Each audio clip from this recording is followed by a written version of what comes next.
मी सांगेन की आजच्या कलियुगात हां. ज्या लोकांना मंगळ आहे तीच लोक संसार चांगला करू शकतात. प्रश्न लग्नामध्ये जर तुमचा चंद्र 6-12 मध्ये असेल तर लग्नाच्या 8 वर्षानंतर वैधव्य योग येईल.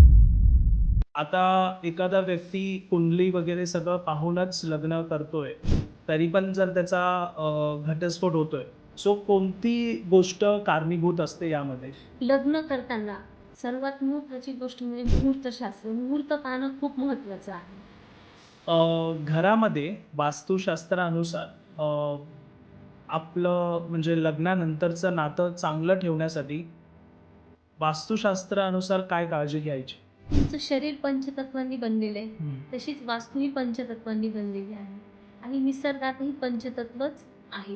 तसंच हे पंचतत्वाला जर पंचतत्व व्यवस्थित मेंटेन राहिलं, कनेक्ट राहिलं, तर तुम्हाला आयुष्यात अडचणी येऊच शकत नाही. मॅम, ज्या लोकांचे आता लग्न होत नाहीये, लोकांचं ना बऱ्याच हे असतात की ते लोक ना रेमेडीज करायला पण तयार असतात. तर ज्योतिषशास्त्रानुसार काही उपाय आहेत का? म्हणजे तिथी सुद्धा खूप महत्त्वाची आहे. योग महत्त्वाचा आहे, करण महत्त्वाचं आहे, वार महत्त्वाचा आहे, नक्षत्र सुद्धा महत्त्वाचं आहे. लोकांचा प्रश्न असतो की माझं लग्न कधी होणार? हं. हे हे कसं पाहता तुम्ही? प्रश्नशास्त्रावरून पण आपण पाहतो की विवाह कधी होणार. म्हणजे मंगळ हा जो आहे तुमचं वय वर्ष 28 नंतर हं. स्लो होत असतो. म्हणजे त्याचा जो राग आहे तो प्रभाव तो कमी होत असतो वय वर्ष 28 नंतर. ईशान्य दोष असला, नैऋत्य दोष असला 100% त्या घरात participation आहे किंवा भविष्यात होणार किंवा होऊन गेलेला आहे.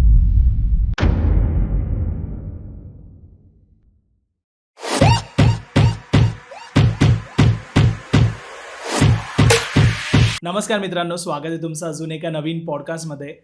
मित्रांनो, आजचा हा जो पॉडकास्ट आहे हा पूर्ण ॲस्ट्रॉलॉजीवरती आहे. पूर्णपणे ज्योतिषावरती आजचा हा पॉडकास्ट होणार आहे. त्याच्यामध्ये ना मेन म्हणजे ज्या लोकांची लग्न नाही होत, लग्नामध्ये प्रॉब्लेम येत आहेत, त्याच्यामध्ये विधवा योग, घटस्फोटाचे कारण, लग्न न होणे, असे ना बऱ्याच गोष्टी असतात ना ज्यांना घेऊन लाईफमध्ये खूप प्रॉब्लेम्स क्रिएट होतात. सो घटस्फोट का होतं? लग्न वेळेवर नाही झालं तर काय होणार? ह्या सगळ्या गोष्टींवरती ना आज आपण चर्चा करणार आहोत ह्या पॉडकास्टमध्ये. आणि जे गेस्ट आहेत आपले त्यांचं नाव आहे ॲस्ट्रो विजया जोशी मॅम. आणि त्यांना ह्या क्षेत्रामध्ये ना 10 वर्षांहून जास्तचा एक्सपिरियन्स आहे. ॲस्ट्रॉलॉजीसोबत ते वास्तुशास्त्र एक्सपर्ट पण आहेत, न्यूमरोलॉजी पण त्यांनी केली आणि असे बरेच मॉडॅलिटीजमध्ये त्यांनी काम केलं. बऱ्याच लोकांना हेल्प केली त्यांच्या लाईफमध्ये प्रॉब्लेम्स सॉल्व्ह करण्यासाठी. सो खूप इंटरेस्टिंग पॉडकास्ट आहे. ॲस्ट्रॉलॉजीविषयी तुम्हाला अजून डीपली जाणून घ्यायचं असेल, नक्की तुम्ही त्यांना कॉन्टॅक्ट करू शकता. त्यांचा नंबर डिस्क्रिप्शनमध्ये आहेच. पण हा पॉडकास्ट शेवटपर्यंत पहा. नक्कीच तुम्हाला ह्या पॉडकास्टमध्येच खूप काही इन्फॉर्मेटिव्ह गोष्टी मिळणार आहेत. आणि ह्या चॅनलला सबस्क्राईब नाही केलं तर आधी ह्या चॅनलला सबस्क्राईब करा. नमस्कार मॅम. नमस्कार. स्वागत आहे तुमचं आपल्या पॉडकास्टमध्ये. तर इंट्रोडक्शन तर तुमचं मी दिलं आहे ऑलरेडी. मला ना डीपली जरा ॲस्ट्रॉलॉजीविषयी जाणून घ्यायचं आहे. सो त्यामध्ये मॅम जसं घटस्फोटचे कारण असतात, लग्न न होण्याचे कारण, परत विधवा योग जो असतो, ह्या विषयी ना आजच्या पॉडकास्टवरती आपण डिस्कस करू. ओके. सो सुरुवात मला ना लग्नापासून करायची आहे. लग्न वेळेत आजकाल ना नाही होत. म्हणजे मोस्टली तर असं होतं की लग्नाची वेळ चालू आहे, मागे डीजे वाजतोय, लोकं तिथे नाचतायत किंवा वेगळ्याच काही गोष्टीमध्ये बिझी आहेत.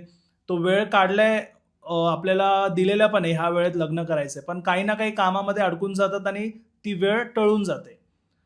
तर ते किती महत्त्वाचं आहे आणि लग्न योग हा कसा पाहिला जातो, म्हणजे कोणता ग्रह जबाबदार असतो किंवा त्यावेळी कोणता ग्रह बघून तुम्ही वेळ वगैरे सांगता? आता लग्न करताना सर्वात महत्त्वाची गोष्ट म्हणजे मुहूर्तशास्त्र. मुहूर्त पाहणं खूप महत्त्वाचं आहे, की तुम्ही कोणत्या मुहूर्तावर लग्न करताय. समजा तुम्हाला लग्नाची वेळ 11:30 दिलेली हं. आहे. मग लोकं 11:30 लग्न लावत नाही. तर बरोबर. मग 12:30-1 अशी वेळ निघून जाते. तर आपल्या शास्त्रामध्ये 11 प्रकारचे करण सांगितलेले आहेत. हं. ते करण म्हणजे तुमचं आउटपुट आहे. तुमचा जन्म कोणत्या करणवर झालेला आहे आणि तुमचा विवाह कोणत्या करणवर होतोय. ओके. ही गोष्ट खूप महत्त्वाची आहे. म्हणजे तुम्ही विवाह विवाह करताना किंवा जन्म झाल्यानंतर करण म्हणजे आउटपुट म्हणजे तुम्ही पैसा किती मिळवणार आहे आयुष्यात, सक्सेस किती मिळवणार आहे, हा एक पंचांगाचा भाग आहे. पंचांगामध्ये 5 अंग सांगितलेली आहे. योग, तिथी, वार, नक्षत्र आणि करण. मग त्याच्यात करण हा म्हणजे तुमचं आउटपुट. मग तुमचा विवाह जर अ, योग्य करणवर होत नसेल, तर मग त्यानंतर विवाहानंतर काय होतं, तर तुम्हाला विवाहानंतर घटस्फोट होऊ शकतो, वैधव्य योग ओके. येऊ शकतो, किंवा तुम्हाला व्यवसायामध्ये लॉस होऊ शकतो किंवा अनेक वेगवेगळ्या गोष्टी व्यवसायाच्या बाबतीत घडू शकतात हं. किंवा व्यवसाय तुम्हाला बदलावा लागू शकतो, परत शून्यापासून ओके. सुरू करावं लागू शकतं. असं वेगवेगळ्या लेव्हलचे वेगवेगळे लोकांचे प्रॉब्लेम्स त्याच्यावर असतात. आणि दुसरी गोष्ट म्हणजे आपण पत्रिकेवरून विवाह योग जर पाहायचा असेल, हं. तर सप्तम स्थान, सप्तमेश ह्याची स्थिती पाहावी लागते. सूर्य, चंद्र, मंगळ, शुक्र हेही पाहावे लागतात आणि गुरुही तितका जबाबदार असतो. ओके. मग आता विवाह कधी होणार आहे? मग हे सप्तम स्थानवरून चेक करतो आपण. जोडीदार कसा असणार आहे? जोडीदार कुठल्या दिशेतला असणार आहे? जोडीदाराचं नाव अक्षर काय असणार आहे? अच्छा. ह्या हां. बऱ्याच गोष्टी आपण त्याच्यावरून शोधून आपण पाहू शकतो. पण काही वेळेला कसं होतं, की समजा आता एखाद्या ब्राह्मणाने किंवा एखाद्या ज्योतिषाने सांगितलं, की जन्मस्थानापासून दक्षिणेला तुमचा विवाह होणार आहे. हं.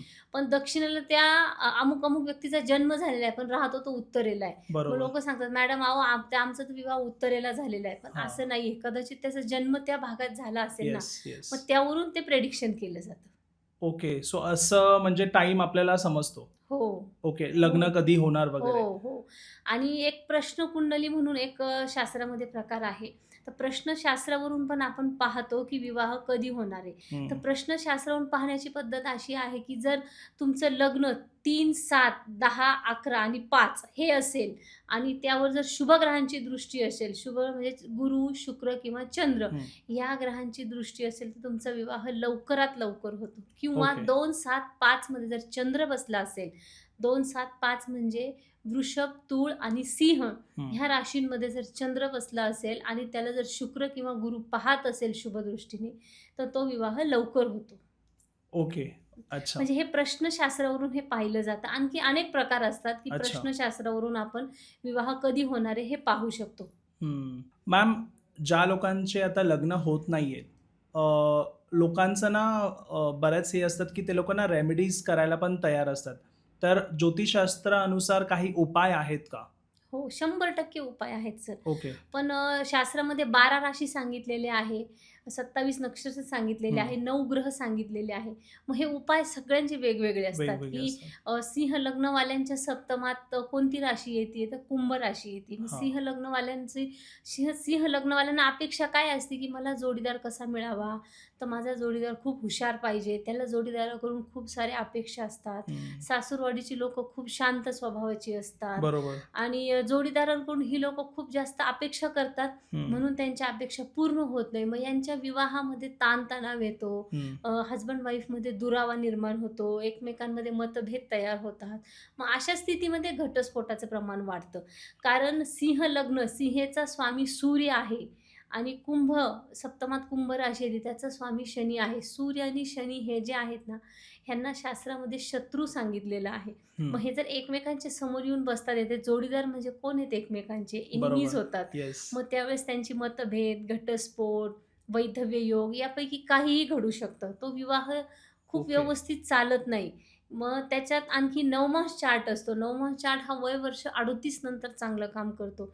मग समजा सिंह लग्न असेल हां. आणि मेष नवमांश असेल, तर त्या व्यक्तीचा विवाह 38 नंतर चांगला चालतो. अच्छा. हां, 38 हां. पर्यंत त्याला ती ॲडजस्टमेंट करून चालावं प्रॉब्लेम्स लागतंय, येतातच. की ओके. मला हे ॲडजस्टच करायचं म्हणजे तो संसार कॉम्प्रोमाईज. कॉम्प्रोमाईज करूनच पुढे जायचं असतं त्यांना. ओके. मग आपण D1 आणि D9 हे दोन्ही चार्ट आपण ॲनालिसिस करत असतो. ओके.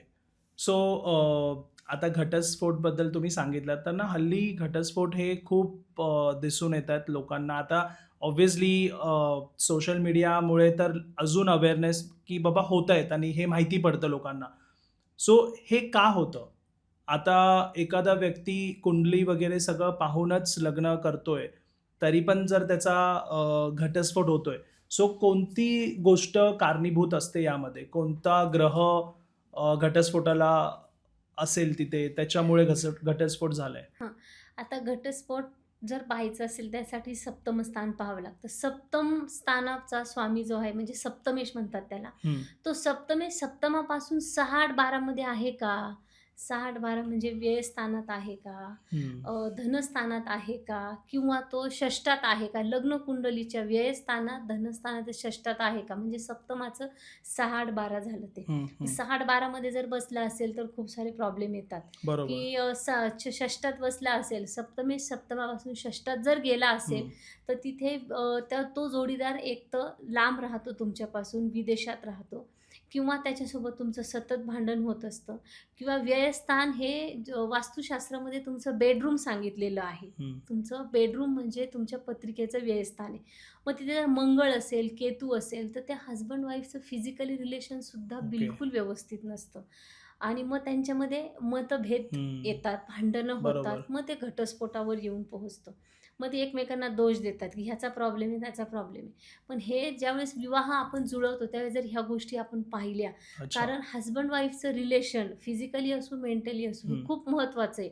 कारण त्यांना म्हणजे आयुष्यभर एकत्र राहायचं असतं. 35 वर्ष, 40 वर्ष, 50 वर्ष एकत्र संसार करायचा असतो. मग त्यांचं जर सेक्शुअली लाईफ चांगलं असेल तर त्यांची होणारी संतती पण चांगलीच असते. आणि सप्तमेश जर अष्टमात जाऊन बसला असेल तर तोही विवाह व्यवस्थित चालत नाही. व्ययात बसला असेल तर तोही विवाह चालत नाही. म्हणजे कोर्ट केस होऊ शकते, भांडणं होऊ शकतात. मग तिथे परत घटस्फोट ही गोष्ट परत तिथेच येऊन थांबते. आणि समजा जर सप्तमात केतू बसला असेल तरीही तिथे 3 विवाह होतात, 4था विवाह सक्सेस होतो. म्हणजे सप्तमात केतू हा नाडीशास्त्रामध्ये 3ची संख्या दाखवतो. की समजा तुमचा चतुर्थात केतू असेल कुंडलीच्या तर 3 घर 3 गाड्या असतात. पंचमात केतू असेल तर 3 संतती असतात. षष्ठात केतू असेल तर 3 मामा मावशी असतात. म्हणजे 3 मामा किंवा मावशी एकत्र 3 या 3 मामा किंवा 3 मावशी असं 6 नाही, एकत्रच 3. म्हणजे एकतर मामा एकतर मावशी. आणि जर सप्तमात केतू असेल तर 3 प्रकारचे रिलेशनशिप दाखवतो तो. म्हणजे विवाह आधी 2 होऊन गेले असेल आणि तिसरा विवाह असेल तर पुन्हा एक 4था विवाह होतो. म्हणजे 4था विवाह त्या लोकांचा खूप चांगला सक्सेस होतो. मग ह्याच्यासाठी उपाय असतात, शास्त्रात त्यासाठी उपाय सांगितलेले आहेत की काय करायचं ते. पण ते उपायासाठी माझं कन्सल्टेशन घेतल्यानंतर मला एक्सप्लेन करता येईल. मी जनरली किंवा अंदाजे म्हणजे उपाय तुम्ही नाही सांगू शकत. प्रॉपर ते चार्ट बघून सगळ्यांचे वेगवेगळे उपाय असतील, म्हणून तुम्ही जनरली सांगू नाही शकत. जनरली जरी आपण केलं आणि त्याचं जर आउटपुट लोकांना नाही आलं तर बरोबर लोक म्हणणार की मॅडम हे वर्क नाही करत. वर्क नाही करत. असं नसतं. उपाय जे असतात ना ते तुमच्या चार्ट वरूनच तयार होत असतात. उपाय कुठे लिहिलेले किंवा अंदाजे काढले जात नाही. समजलं. आणि सप्तमेश जर केतू बरोबरही बसलेला असेल किंवा तुमचा सप्तमेश हा समजा शुक्र आहे आणि तो जर केतूमध्ये चतुर्थात, दशमात, व्ययात कुठेही बसला असेल तरी त्या जोडीदार सोबत त्याचे इश्यू असतात. तो विवाह चालत नाही व्यवस्थित. ओके. तसंच मॅम आता ना मंगळ दोष हा जो असतो, मंगळ आहे ह्याच्याबद्दल ना पूर्वीपासून आपण ऐकत आलोय की बाबा मंगळ दोष असेल तर मग ते लग्न म्हणजे संसार उद्ध्वस्त होतोच. तर हे खरं आहे का? आणि जर असेल तर मग आपण काय काळजी घ्यायला पाहिजे हे जरा सांगा. मी सांगेल की आजच्या कलियुगात ज्या लोकांना मंगळ आहे तीच लोक संसार चांगला करू शकतात. ओके. कारण मंगळ म्हणजे काय माहिती का, सडेतोड बोलणं आहे. की मला जर राग आला तर मी तोंडावर बोलून मोकळा होणार आहे किंवा मी ऍक्शनही घेऊ शकतो. मंगळ म्हणजे ऍक्शन आहे तुमची, तो लगेच ऍक्शनही घेऊ शकतो. ज्या लोकांना मंगळ दोष आहे, मंगळ हा जो आहे तुमचं वय वर्ष 28 नंतर स्लो होत असतो. म्हणजे त्याचा जो राग आहे तो प्रभाव कमी होत असतो वय वर्ष 28 नंतर. कारण मंगळ हा मकर राशीमध्ये 28 डिग्रीवर उच्चीचा असतो. मकरेत शनीच्या राशीत तो उच्चीचा सांगितलेला आहे आणि कर्केमध्ये तो नीचेचा सांगितलेला आहे. 28 डिग्रीवर तो उच्चीचा होत असतो. वयाच्या 28 नंतर मंगळ ग्रह तुमचा शांत होत असतो. म्हणजे तुमचं चिडचिड, राग हा कमी होतो.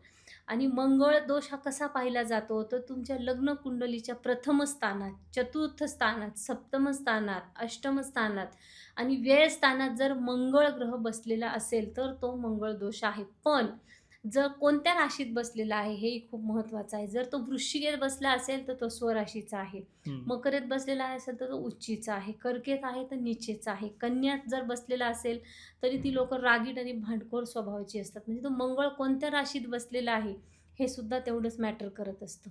आणि ह्याला ऑप्शन मग आता खूप लोकांचा हा समज आहे की मंगळाला मंगळाचीच मुलगी आणावी लागते, पण असं नाहीये. जरी तुम्हाला मंगळ असलं तरी मंगळला कंट्रोल करणारा ग्रह सूर्य आहे, शनी ओके. आहे, गुरु आहे.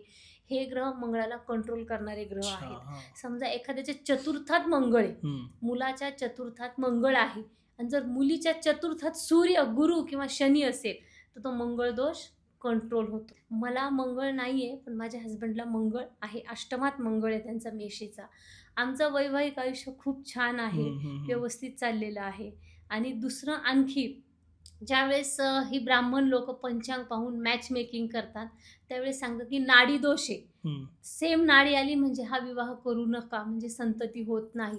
ओके. असं एक जनरली लोकांचा समज झालेला आहे, हां. की एकच नाडी नको, संतती होत नाही. पण माझी नाडी एक आहे. माझे हसबंड वाईफ आमच्या दोघांचीही नाडी एकच आहे. ओके. आम्हाला 2 संतती आहेत. म्हणजे हं. हा सुद्धा खूप मोठा म्हणजे गैरसमज आहे. भ्रमच आहे हो, शेवटी. भ्रम आहे हा.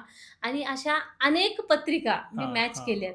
त्याच्यात त्या लोकांना संतती झाल्या. आता इथे मी त्यांचं नाव घेऊ शकत नाही, पण मी लाईव्ह माझ्या डोळ्यांनी पाहिलंय, की त्यांना मुलं झालेली आहेत आणि त्यांचं वैवाहिक आयुष्य व्यवस्थित चाललेलं आहे. ओके. आता नाडी एक जरी असली, मग त्या नाडी कोणत्या नक्षत्रात आहे? तो हं. नक्षत्र सेम आहे का? नक्षत्र चरण सेम आहे का? हे डीपली पाहून मग ठरवायचं असतं, की सेम नाडी दोष आहे, मग हा विवाह करायचा का नाही करायचा? हं. मग तुम्ही हा विचार नाही करायचा, की त्यात एक नाडी आली मग लगेच डिलीट नाही करायचं. एखाद्या वेळेस चांगलं स्थळ तुमच्या हातातून निघून जातं. हं. फक्त एक नाडी आली म्हणजे विवाह करायचा नाही असं बिलकुल नाही. त्याच्यात आणखी डीपमध्ये पाहिलं जातं, की नाडीचं नक्षत्र कोणतं आहे, चरण कोणतं आहे, ओके. हे पाहिलं जातं आणि त्यावरून तो डिसिजन घेतला जातो. अच्छा. ओके. मॅम असंच ना विधवा योग जो असतो हं. याला घेऊन ना बरेच समाजामध्ये किंवा पालकांमध्ये पण ना असे गैरसमज तर आहेतच, पण भीती पण आहे त्यांच्या मनामध्ये. सो मला हे विचारायचं की हे नेमकं का होतं? म्हणजे मला विचारायचं ज्योतिषानुसार हा योग नक्की काय आहे? आता प्रश्नशास्त्रामध्ये ज्यावेळेस मी पाहते, की आता माझ्याकडे एखादी कुंडली मॅच मेकिंग करायला आली, तर सर्वप्रथम मी तीच गोष्ट पाहते. मुलगा जरी आला किंवा मुलगी जरी आली, की ह्यांचा विवाह चालणार आहे का? ओके. जास्त काळ टिकणार आहे का? मग त्यावेळेस प्रश्न लग्नामध्ये चंद्राची कंडिशन पाहायची. चंद्र जर 6-12 मध्ये बसला असेल, हं. तर हा विवाह नाही करायचा. ते कितीही गुण जुळलेले असू द्या, पत्रिका कितीही छान असू द्या, काही आणि स्थळ खूप भारी असू द्या, मग त्यावेळेस तो विवाह तुम्ही टाळणंच योग्य असतं. कारण प्रश्न लग्नामध्ये जर तुमचा चंद्र 6-12 मध्ये असेल, हं. तर लग्नाच्या 8 वर्षानंतर वैधव्य योग येतं.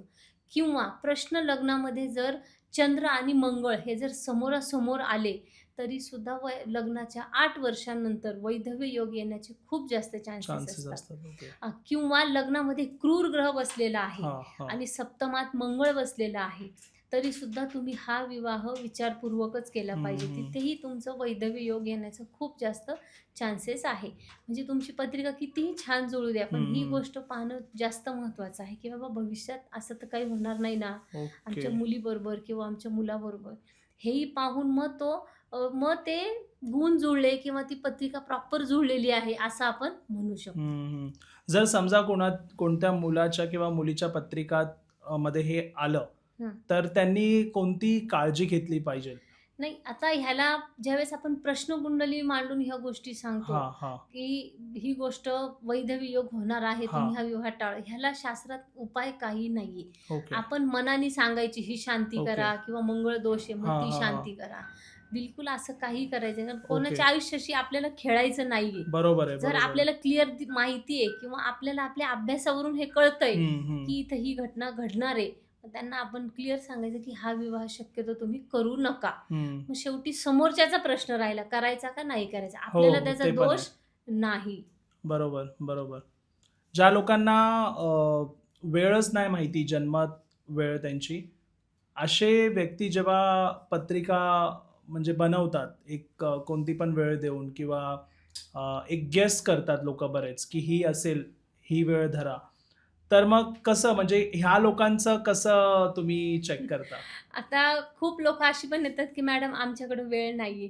मग त्यावेळेला मला ते सांगतात, मॅडम आमची वेळ अंदाजे आहे. ठीक आहे, काहींची वेळही नसते.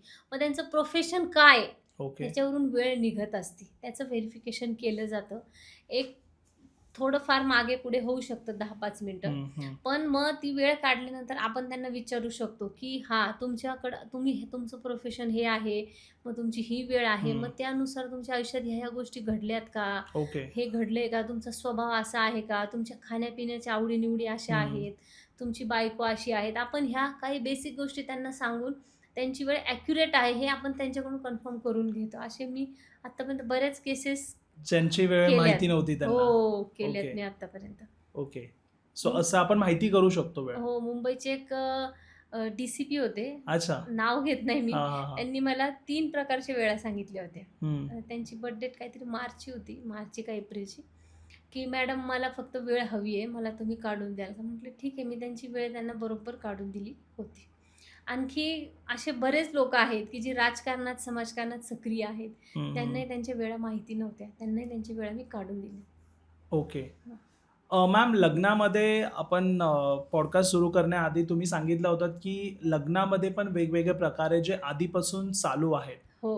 पण आपण वेगळी पद्धत फॉलो करतो. म्हणजे त्यातलीच पद्धत आहे, पण आपण ती एकच पद्धत फॉलो हो. करतो. आता त्याबद्दल जरा आता सांगा. जे विवाह होतात ना, हां. ते शास्त्र सांगतं. मी नाही सांगत. शास्त्र सांगतं की आता जे कलियुगाचे विवाह होतात आहे ना, ते प्रजापत्य विवाह केले जातात. ते प्रजापत्य विवाह म्हणजे दोन्हीही फॅमिलीची संमती, समाज साक्ष असते त्याला आणि अग्निसाक्षीने तो विवाह होतो. ओके.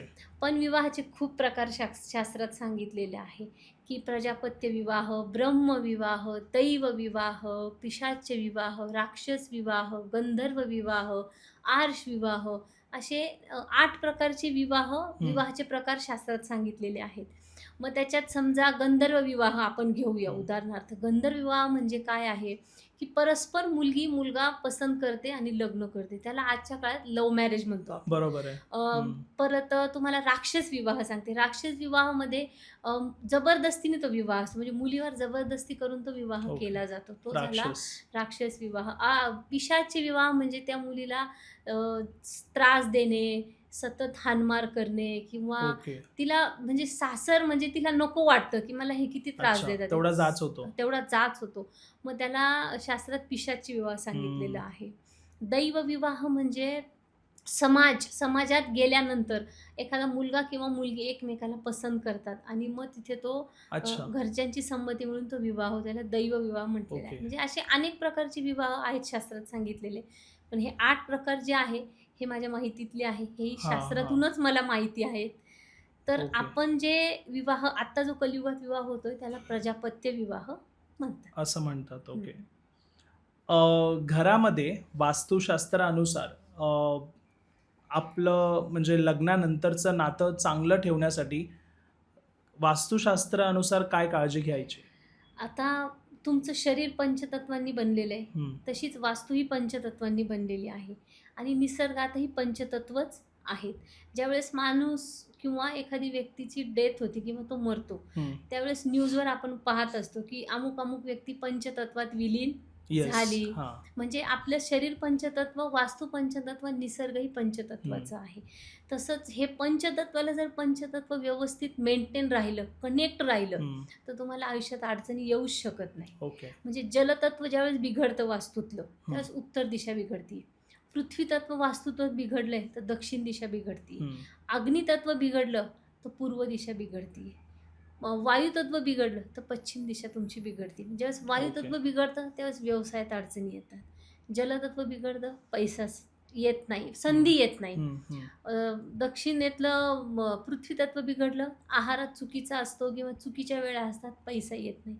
आणि अग्नितत्व बिघडलं तर तुम्हाला आरोग्याच्या समस्या येतात किंवा लोकांशी तुमचं नातं चांगलं राहत नाही, समाजात तुमची बदनामी फार होते. म्हणजे तुमची ही तत्व तुमच्या वास्तूतच सांगितलेली आहे, ती पत्रिकेत सुद्धा सांगितलेली आहे. पण आपण पत्रिकेचा भाग नंतर बघूया, वास्तूच घेऊया. की ज्यावेळेस नैऋत्य दिशा जी आहे, दक्षिण आणि पश्चिमेच्या मध्ये नैऋत्य दिशा असते. नैऋत्य दिशा म्हणजे स्थिर तत्वाची दिशा आहे. नवरा बायकोनी जर तिथे झोपलं, एकत्रित रात्री तिथे सहवास केला, तर त्या लोकांना संतती ही उत्तम होते. कारण नैऋत्य दिशा ही राहू आणि केतूची सांगितलेली आहे. राहू आणि केतू म्हणजे आईचे आजोबा आणि वडिलांचे आजोबा ही लोक काय केलेलं आहे, ह्यांनी वंश वाढवलेले हा, आणि ते पित्रांची दिशा पण आहे, पित्रांची right? पण हा. दिशा आहे ती. म्हणजे तिथं वंश वाढवण्यासाठी ती दिशा महत्त्वाची. म्हणजे तुम्ही विवाह जुळवताना नैऋत्य दिशा पाहणं जास्त महत्त्वाचं आहे, की तुमच्या नैऋत्यात दोष असेल तर तो विवाहात स्थैर्य येणार नाही, संतती होणार नाही, नवरा बायकोचं नातं व्यवस्थित नसेल. आणि जर आग्नेयला दोष असेल, हम्म. आग्नेयला शास्त्रामध्ये शुक्राचं स्थान दिलेलं आहे. शुक्र म्हणजे तुमचा विवाहाचा कारक ग्रह आहे. मग जर तिथे प्रॉब्लेम्स असेल, कट्स असेल किंवा तिथे पाण्याचा बोरवेल असेल, तिथे तुमची झोपण्याची जागा असेल, तर त्या नवरा बायकोमध्ये सतत भांडणं होतात, आग्नेयाला. त्यांचं पटत नाही. हो, कारण अग्नीमध्ये बरोबर. जर तुम्ही सहवास केलाय हा, हा, तर हा. तुम्हाला हे प्रॉब्लेम येणार आहे. बरोबर बरोबर. आणि बऱ्याचदा संतती पण होत नाही, कारण शुक्र म्हणजे वीर्याचा कारक आहे.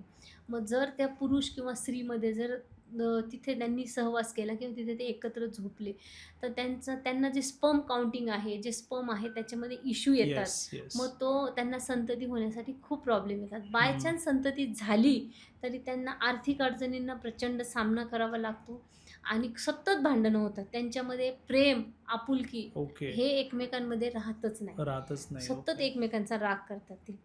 आणि ईशान्येला जर झोपले नवरा बायको, ईशान्य म्हणजे ईश तत्व, तिथं जलतत्व गुरुतत्व सांगितलेलं आहे, आलं. गुरुतत्व आहे. ईश म्हणजे दिशेतच त्याचं नाव आहे ईश्वर, Yes. ईश्वराची जागा आहे. तुम्ही जर तिथे झोपत असाल तर तुमचं जलतत्व बिघडणार, तुमचं बॉडीतलं जलतत्व बिघडलं, तुम्हाला आयुष्यात संधी मिळत नाही कामाच्या आणि खूप सारे आजारांचा सामना करावा लागतो.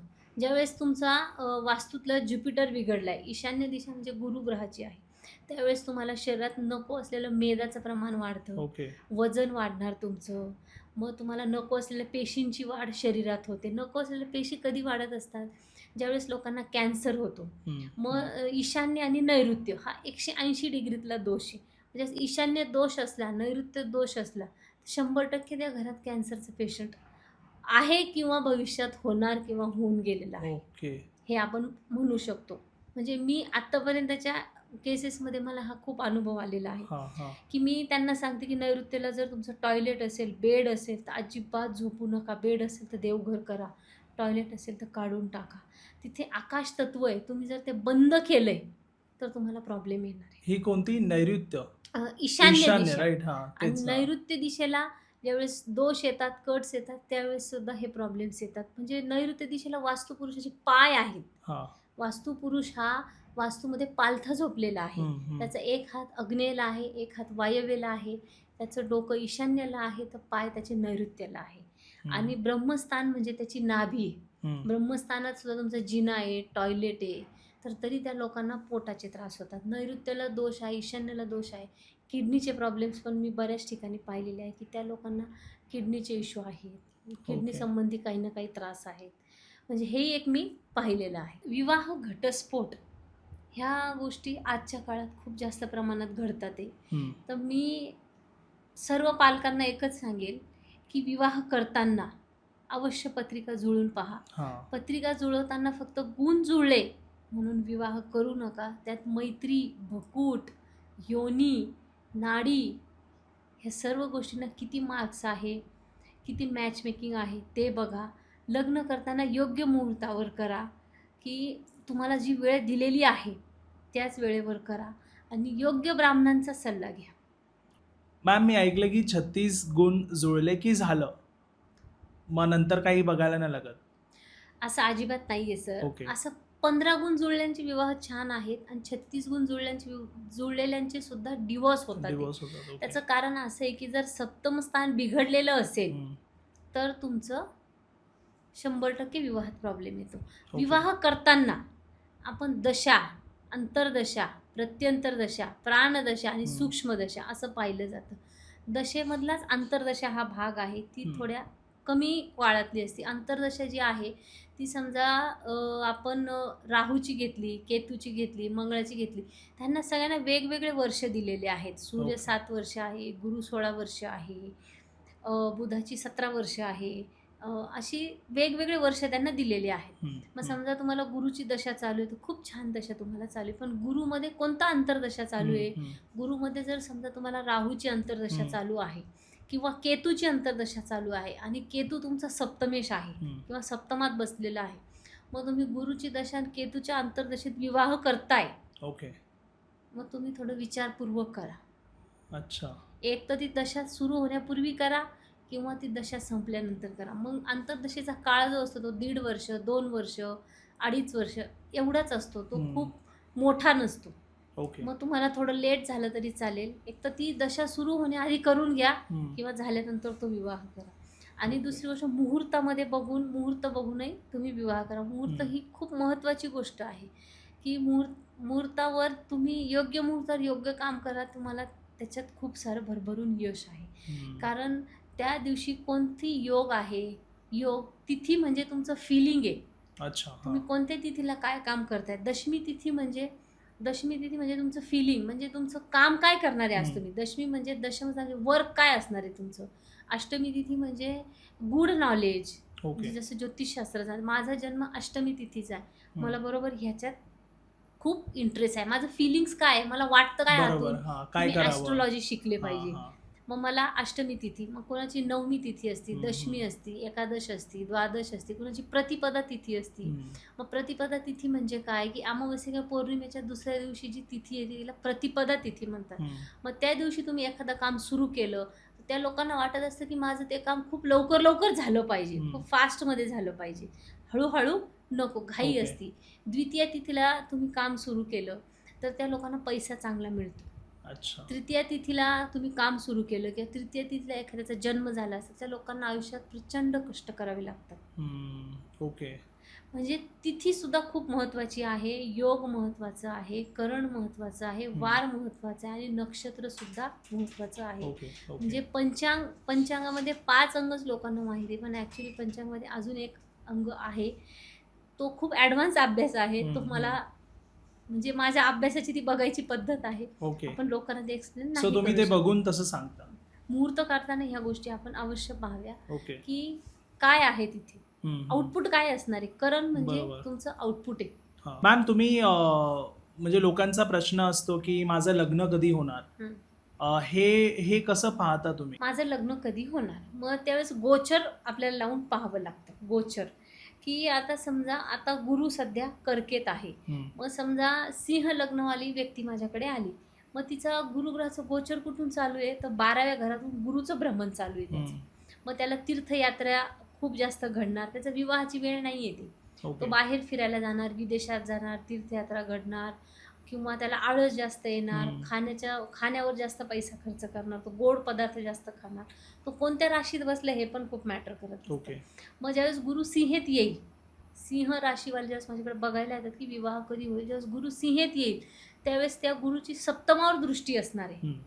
गुरुला 3 दृष्ट्या आहे शास्त्रात, 5, 7, 9. 7वी दृष्टी ही सर्व ग्रहांना आहे कॉमन, पण 5 आणि 9 ही गुरुग्रहाला आहे. ही एक म्हणजे स्पेशल दृष्टी आहे त्याची. शनीला पण आहे, मंगळाला पण आहे, राहूला पण आहे, गुरुला पण आहे. या सगळ्यांना 3-3 दृष्ट्या शास्त्रात सांगितलेल्या आहे. राहूला सुद्धा आहे.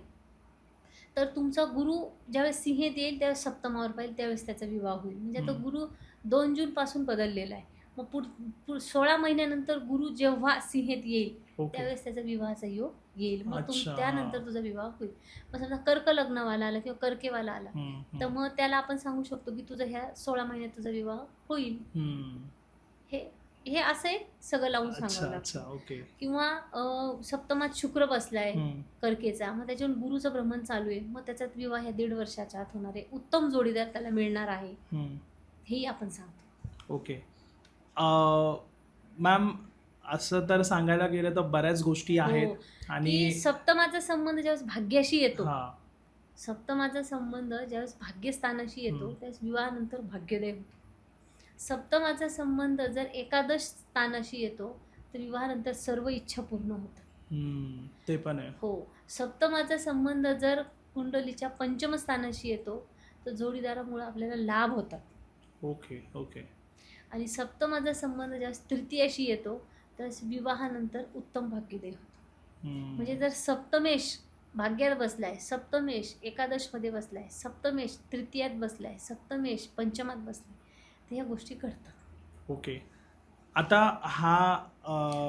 जे लोक हा पॉडकास्ट पाहत आहेत त्या लोकांना समजा लग्न करायचं आहे, किंवा त्यांचे पालक जर हा पॉडकास्ट पाहत आहेत, त्यांच्या मुलाचं लग्न करायचं आहे, तर तुम्ही काय सांगाल त्यांना की मुहूर्त बघून लग्न करणं किंवा ज्योतिषशास्त्र हे सगळं प्रॉपर चेक करूनच मग लग्न करणं किती महत्वाचं आहे? तुम्ही पत्रिकाही मॅच मेकिंग करा, त्यांच्या दशा अंतर्दशा बघा, गोचर बघा आणि मुहूर्त सुद्धा व्यवस्थित काढा. ओके. ह्या सगळ्या गोष्टी बघ. फक्त गुण जुळले म्हणजे लोक काय करतात, मोबाईलमध्ये ॲप डाउनलोड Yes, करतात yes. एखादा, त्याच्यात टाकतात, हा हे काय आमचे तर 22 गुण जुळले, मी बघितलं ना मॅडम 22 गुण जुळले. ओके. अहो ज्योतिषशास्त्र एवढं नाहीये, बरोबर. त्याच्या पुढच्या बऱ्याच गोष्टी आहे त्याच्यात. फक्त तुम्ही मोबाईलमध्ये ॲप डाउनलोड केलं, गुण जुळले म्हणजे झालं नाही. हा. त्याच्यात सप्तम्याची कंडिशन काय आहे, सप्तमेशाची परिस्थिती काय आहे, सप्तमेशाची दशा चालू आहे का, किंवा आंतरदशा चालू आहे का, किंवा सप्तमधून काही गोचर चालू आहे का, त्याही गोष्टी तुम्ही पहा ना. गुण जुळल्यानंतर त्याच्यात तुम्ही बाकीच्याही गोष्टी बघा, भकुटला मार्क किती आहे, मैत्रीला किती आहे, योनीला किती आहे, नाडीला किती आहे, ह्याही गोष्टी तुम्ही बघा. ओके. नंतर तुम्ही निर्णय घ्या ना. सो हे खूप महत्वाचं आहे. खूप महत्वाचं आहे की मी जसं सांगितलं की प्रश्नशास्त्रावरून आपण वैधव्य योगही पाहतो. ह्याही गोष्टी चेक करा की मॅडम असं आहे का, हेही पाहणं गरजेचं आहे. ओके, फक्त गुण ओके. जुळले म्हणून विवाह करायचा आणि 15 वर्षानंतर आई वडिलांनी रडत बसायचं, बरोबर त्याला बरोबर. अर्थ नाही. ह्याच गोष्टी जर तुमच्या पत्रिकेत मेन्शन आहे किंवा तुमच्या प्रश्न चार्टमध्ये ह्या दाखवलेल्या आहे. प्रश्न चार्ट म्हणजे काय, तर तुम्ही आत्ता ह्या मिनिटाला जो प्रश्न मला विचारला आहे ती ग्रहस्थिती आपण त्या कुंडलीमध्ये मांडतो. अच्छा. ज्योतिषशास्त्र म्हणजे काय, आकाशामध्ये सध्या काय ग्रहस्थिती आहे आत्ता या मिनिटाची, ती प्रश्न चार्ट आपल्याला दाखवतो. अच्छा. ओके. सो नंतर प्रॉब्लेम होण्यापेक्षा आधीच तुम्ही त्या गोष्टीला प्रॉपर चेक करूनच करा. हो, आणि हे ग्रह, तारे, नक्षत्र हा एक भौगोलिक शास्त्राचाच भाग आहे की ह्याचा आपल्या आयुष्यावर किती परिणाम होतोय, आपल्या शरीरावर किती होय, आपल्या करिअरला किती होतोय, आपल्या वास्तूवर याचा किती परिणाम होतोय, बरोबर आहे. ह्याचा अभ्यास म्हणजे ज्योतिषशास्त्र आहे. ह्याच्यात काही कोणाला कोणते देव प्रसन्न नाहीये किंवा कोणाला काही जादू पण नाहीये. ही सिद्धी कोणती प्राप्त हो, नाहीये. हा का कोणती सिद्धीही याच्यात प्राप्त नाहीये. हा फक्त एक अभ्यास आहे. अभ्यासाचाच भाग आहे बरोबर. की ह्याचा आपल्या आयुष्यावर कसा परिणाम होतो. Yes yes. मी तुमचा नंबर डिस्क्रिप्शनमध्ये मेन्शन करतो मॅम. ओके. म्हणजे ज्यांना पण पत्रिकेबद्दल अजून जाणून घ्यायचं आहे, ते सोडून वास्तुशास्त्रबद्दल काही जाणून घ्यायचं आहे, त्याचं कन्सल्टेशन हवं असेल तुमच्याकडनं, किंवा तुम्ही न्यूमरोलॉजिस्ट पण आहात, न्यूमरोलॉजीला घेऊन काही प्रश्न असतील ते तुम्हाला कॉन्टॅक्ट करतील. तुमचा नंबर मी डिस्क्रिप्शनमध्ये मेन्शन करतो. Okay, thank you so much ma'am. तुम्हाला हा पॉडकास्ट आवडला असेल तर लाईक, शेअर आणि चॅनलला सबस्क्राईब नक्की करा. धन्यवाद. थँक्यू. खूप खूप धन्यवाद.